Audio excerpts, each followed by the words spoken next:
Kabajamtoota hordoftoota qophii turizimii televezyiinii Oromiyaa. Qophii keenya darbeen qabeenya qoratamee ifattiin ba'an dheedhii akka uumametti jiru fincaa sooriif qabeenya uumamaa naannoo fincaa kanaatti argamu isin daawwachiisnee turre.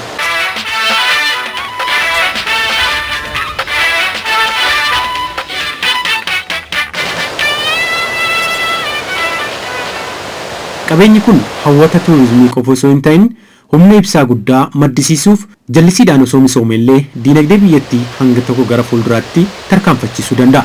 Bakkeewwan hawwata turizimii kun osoo ogummaan ilma namaa itti hidhamee misoomee guddina diinagdee hawaasa naannoo bira darbee guddina biyyaatiif illee gumaacha guddaa ni qabaata.